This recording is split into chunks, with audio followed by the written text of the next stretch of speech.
안녕하십니까, 자대입니다. 지난 화에 이어서 이번에도 청년 디지털 일자리 특별고용 촉진장려금 관련해서 이야기를 할 거고, 그리고 사무실을 했었던 그 스토리에 대해서 한번 이야기해 보도록 하겠습니다. 사실 저는 이 청년 디지털 일자리 지원금을 사용하기 전에는 알바 두 분을 고용을 해서 주급 한 9,000원 정도 드리고, 지금 생각해보면 좀 과중한 업무를 드렸어요. 그때 제가 리스팅 작업하고 이렇게 한 거 기준으로 보면 그렇게 과중한 업무를 드린 게 아닌데, 지금 정직원을 써보고 이렇게 사람을 써다 보니까 그때 일하셨던 분들이 참 대단했던 것 같습니다. 많은 양을 드렸고, 9,000원이라고 시급 세다고 생각하지만 실제로 그분들이 6개월 이상 하신 분들 아니고는 그 시간보다 더 많이 일하셨거든요. 그 책임감 때문에. 정말 죄송합니다. 어쨌든 그때 그 두 분과 일하면서 이제, 파트타임이 아닌, 청년 디지털 일자리를 이용해서 정규직으로 추가 인원을 더 뽑을 수 있는 그런 기회가 있다는 거를 깨우치고, 올해 2월부터 이제 준비를 했었죠. 그래서 면접도 봐왔고, 동시에, 생각나면 바로 해야 되는 저는 성격이다 보니까, 이렇게 나라의 지원금을 받아서 진행할 수 있는 그 기회가 있구나. 그러면 나는 어떻게 해야 될까? 그거 하기 위해서 서류도 준비를 해야 되고, 면접도 봐야 되고, 그 다음에 사무실도 차려야 되겠다. 이렇게 해서 그걸 동시에 딱 진행을 했어요. 그래서 이걸, 제일 문제가 뭐였냐면, 사람 뽑는 것도 제가 지방에 있다 보니까, 읍에 살거든요, 읍에? 읍에 살다 보니까, 집 근처에 사는 이제 젊은이들을 뽑는 게 쉽지가 않았습니다. 제가 뭐 부산이나, 이런 서울이나, 다른 시 단위의 큰 그 시내에 있으면, 교통편이 편한 시내에 있으면 정말 쉬웠을 거라고 생각하는데, 이 부분도 진짜 어려웠거든요. 근데 이게 사무실 구한 것도 마찬가지입니다. 이런 큰 도시에 있으면 공실난 곳이 많기 때문에 서로 경쟁도 되고 그렇기 때문에 싸고 괜찮은 곳이 많거든요. 근데 여기 시골에 있으니까 조금만 멀쩡하면 뭐 말도 안 돼. 뭐 처음에 45. 제가 뭐 큰 걸 원하는 것도 아니고 좀 해난 뭐 투룸 정도 사이즈? 큰 원룸 사이즈의 사무실을 하나 원했는데 쉽지가 않더라고 이렇게. 그 아파트 상가 건물들도 많이 돌아보고 오래된 그 아파트 건물들 그리고 일반 오피스 사무실들도 많이 찾아다녔는데 진짜 이거 제가 뭐 돈이 많은 것도 아니고 그 사무실 썩 내키지 않는 사무실에 1,000, 2,000을 넣기가 너무 부담스럽더라고 저는.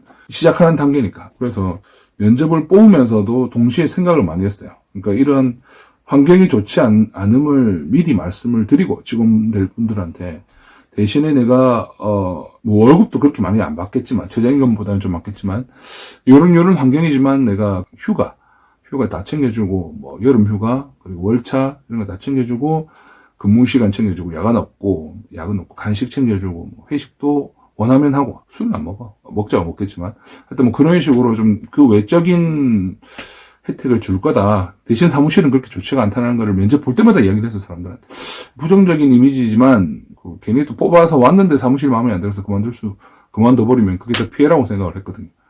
그래서 사람들 만날 때마다 이런 환경을 이야기를 했었고, 이게 오피스텔 구하는 거는 하다가 중간에 보겠습니다. 일단 단가가 너무 안 맞아. 보통 최소한 1,000만 원 이상은 제가 투입이 돼야 되겠더라고요. 뭐, 장사하려면 다 그런 건가? 어쨌든 나는 뭐, 원래 그런 거 싫어하거든요. 그래서 고민을 하다가, 투룸을 한번 알아볼까 생각을 했어요. 투룸을. 원룸이나, 좀 좋은 원룸이나. 왜냐면, 오피스를 구하더라도 책상도 놔야 되지. 그리고 뭐, 냉장고, TV 필요 없나? 어쨌든 뭐 이런 기본적인 에어컨 설치, 난방, 이런 거 다 고려해야 되잖아요. 근데 이 돈이 계속 들어가는 거예요, 이게. 세팅이 되어 있지 않으니까. 그래서 생각한 게 요즘에 뭐 원룸 투룸 잘 나오니까 들어가면 난방이나 이런 냉난방은 다 해결이 될 거니까요. 책상이 돼 있는 데도 있고 없더라도 제가 구하면 크게 돈 들어가는 게 잡혔더라고, 이렇게. 그러다가 또 생각해보니까 여직원들을 뽑을 건데 그 원룸 투룸에 좀 애매하잖아요 이게. 뭐 사람이 2명을 뽑을 거라서 뭐 그 핑계를 대면 되겠지만 어색하잖아요. 제가 이제 41살인데 아재랑 좀 아가씨들이 좁은 공간에서 이제 좀 사무실이 아닌 공간에서 일한다는 게 좀 저 기준에서는 좀 이상했거든요. 그래서 그것도 안 되겠더라고. 고민을 하다가 거실에다 찾았습니다. 지금 살고 있는 거실에다. 여기 보이는 벽 뒤에 부엌인데 부엌 앞에 이렇게 일자로 쭉 공간이 있거든요. 벽 사이즈만큼. 거기에다가 테이블 2대를 놨고요. 책상 2개, 모니터 4개. 그리고 인원이 많았을 때는 이쪽에 거실 소파에다가 책상을 놓고 직원들 교육을 하고 했었습니다. 그리고 이제 로테이션으로 직원이 많았을 때는 7명까지 됐으니까 로테이션으로 2명은 사무실 근무, 많을 때는 3명 뭐 교육 때문에 나머지는 재택근무 이런 식으로 로테이션으로 월수금, 화목 이렇게 출근하게끔 로테이션으로 일을 시켰고 지금까지 유지되고 있습니다. 예.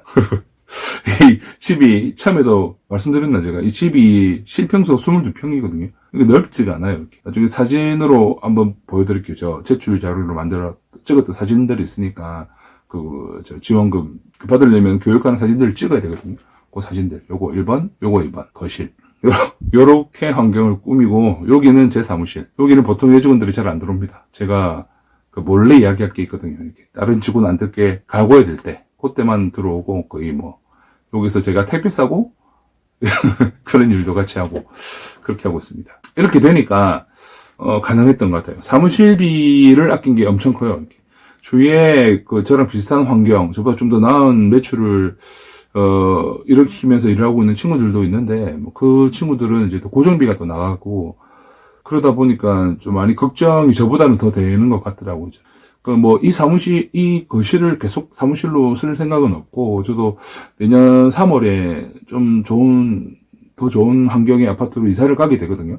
그때 이 아파트를 사무실로 이용할 생각입니다. 여기를 좀 개조해서, 지금은 2명이 근무를 하고 있지만, 나중에 거실도 좀, 이렇게 책상을 좀 더 넣어가지고, 4명에서 5명 정도가 상주해서 일을 할 수 있도록, 그렇게 꾸려볼 생각입니다. 이게 좋은 점은, 말씀드렸다시피, 유지비가 아주 작게 든다는 거, 전기세, 그리고 수도세, 그리고 간식비는 어디 가서도 들어야 되니까. 그 정도 말고는 크게 드는 게 없어요. 그리고 저는 출근 시간이, 출근할 때 이동 시간이 1초? 눈 뜨면 출근이니까. 지금 카메라가 서 있는 곳이 침대거든요. 침대에서 눈 뜨면 여기 책상이야. 그리고 지금 처음에는 그렇게 못했지만, 지금 직원들하고 아주 친하거든요. 그래서, 직원들이 제 집 비밀번호도 다 알고, 그래서 한 번씩 제가 늦잠을 자고 아내가 먼저 출근했을 때는 애들이 비밀번호를 누르고 들어와서 일을 하고 있을 때도 있었어요. 이게 제가 게으르다는 게 아니라 제가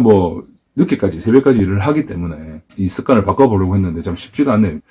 하여튼 그런 상황입니다. 그런 장점이 있고 단점은, 아내가 평일날 쉬는데 쉬는 날에 좀 자유롭게 쉬지 못한다는 거.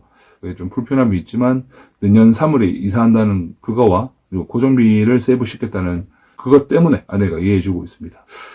가능하다면 이렇게 집에 차려보는 것도 저는 집이 넓으신 분이라든가 아니면 혼자 사시는 분들 혼자 사면 좀 이상한가? 근데 지금 뽑을 때 이게 또 팁인데 제가 낚시를 좀 던졌어요.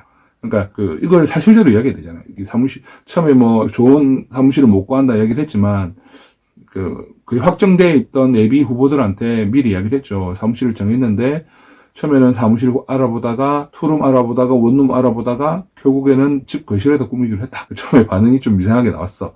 근데 제가 준비한 멘트를 던졌죠. A라는 직원은 이거를 하기로 오케이 했다. 출근하기로 했다. 하기로 안 했거든요. B는 어때? 라고 물어봤을 때, A가 하기로 했어요? 그러면 2명이서 일하는 거니까 부담이 확 줄거든, 이렇게. 예. 아무래도 좀 그렇잖아요. 그러니까 하기로 하고. 그리고 A를 만났을 때, B는 출근하기로 했잖아요, 그렇게.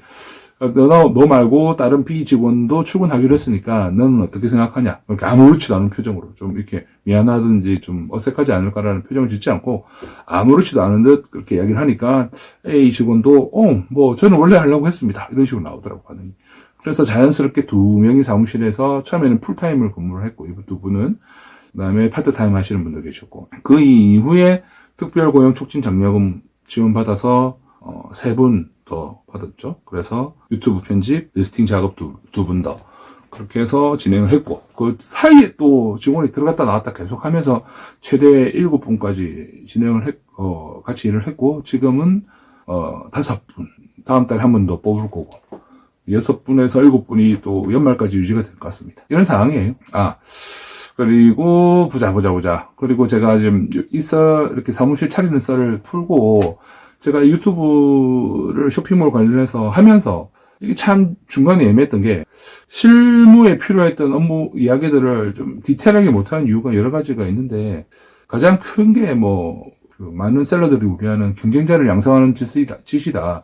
제가 무슨 교육을 하고 돈을 받고 교육을 하고 있는 상황도 아닌데, 굳이 왜 그런 걸 하냐라고 바라보는 사람들이 많았거든요. 그러다 보니까 저 스스로도 그렇고, 매출이 뭐 계속 치고 올라가고 있는 상황이니까, 이렇게 새로운 뉴비들이 들어오더라도 뭐 부담이 없다라고 할 정도로 여유가 있는 건 아니니까 좀 부담스러웠지만 그래도 진짜 괜찮은 팁이 하나 생각이 나서 제가 예고를 하자면 제가 2021년 초에 초대박이 났을 때도 한 개도 못 팔았던 사이트가 있거든요. 네이버 스마트 스토어. 거기서 한 건도 못 팔았어요, 제가. 2, 3월까지 못 팔았나? 제가 나중에 다음 영상에 매출 내역을 보여드리면서 말씀을 드릴 건데, 진짜 한 건도 못 팔다가, 다른 유튜버들 영상에서도 힌트를 얻었고, 제가 또 국내 위탁 제품을 판매하면서 썼던 그런 방식들이 있었는데, 그런 것들을 좀 녹여서, 이게 뭐 정확하게 이거 되면 된다는 건 없었지만, 그때 당시에 제가 그걸 시도를 했었고, 그 이후로 매출이 네이버에서 제일 많이 나오기 시작했고, 지금 현재로는 네이버가 매출이 제일 큽니다. 제가 이 터득했던 거를 좀 친한 친구들한테는 예전에 가르쳐줬어요. 그러니까 뭐 그 친구들이 그걸 사용해서 매출이 많이 는 친구도 있고, 크게 안 늘었지만 조금은 더 늘었다고 하는 친구들도 있고, 뭐 데이터로 증빙하기는 좀 애매하거든요. 시간이 지나서 늘은 건지는 모르겠지만. 확실한 건 저의 데이터는 판매가 0이었다가 지금 파워거든요. 파워까지 올라갔다는 거. 그것 때문에 100%는 아니지만 어쨌든 큰 영향을 줬다. 그거에 대해서 다음 영상에 소개시켜 드리도록 하겠습니다. 그럼 이만.